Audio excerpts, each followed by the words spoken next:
দর্শক আপনাকে দেখানোর চেষ্টা করছি যে জিয়া উদ্যানের যে প্রাঙ্গণটি রয়েছে এবং জিয়া উদ্যানের প্রবেশদ্বারটিতে কি পরিমাণ নিরাপত্তা বেষ্টন করা হয়েছে এবং গণমাধ্যম থেকে শুরু করে সর্বসাধারণের প্রবেশ কিন্তু নিষেধ আরোপ করা হয়েছে।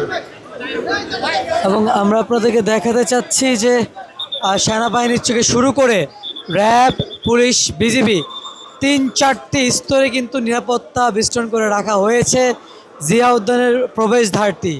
এবং উৎসুক জনতা আমরা দেখাচ্ছি আপনাদেরকে যে বিভিন্ন নেতৃবৃন্দ বা সাধারণ যে জনতা রয়েছেন তাদের আগমন এবং কী পরিমাণ নেতৃবৃন্দ এখানে আসছেন প্রিয় নেত্রীকে শেষ বিদায় জানাতে, তার জানাজায় অংশগ্রহণ করতে। আপনাদেরকে আমরা দেখাতে চাচ্ছি যে হাজার হাজার লাখ লাখ মানুষ কিন্তু পুরো ঢাকায় যে কী সংখ্যক মানুষ প্রবেশ করেছে সেটি আসলে ভাষায় প্রকাশ করার মতো না।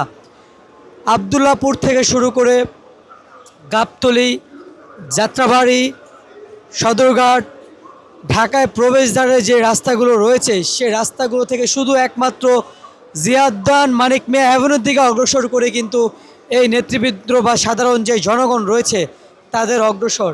এবং আমরা আপনাদেরকে দেখানোর চেষ্টা করছি সেই সাধারণ জনগণ বা নেতৃবৃন্দদের আগমনকে কেন্দ্র করে কিন্তু কঠোর থেকে কঠোর নিরাপত্তা মোতায়েন করা হয়েছে রাজধানীর যেই জিয়া উদ্যান রয়েছে সেই জিয়া উদ্যানের মূল ফটকে।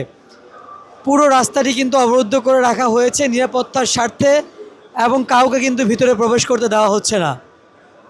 লাখ লাখ জনগণ, যেহেতু আজকে সাধারণ ছুটি, গণপরিবহন না থাকার কারণে কিন্তু পায়ে হেঁটেই তাদের এই দুর্গম পথ পাড়ি দিতে হয়েছে। এবং প্রিয় নেত্রীকে শেষ বিদায় জানাতে তিনবারের সফল প্রধানমন্ত্রী, সাবেক প্রধানমন্ত্রী বেগম খালেদা জিয়াকে শেষ বিদায় জানাতে তার জানাজা অংশগ্রহণ নিতেই কিন্তু এই নেতাকর্মী বা এই সাধারণ জনগণের আগমন।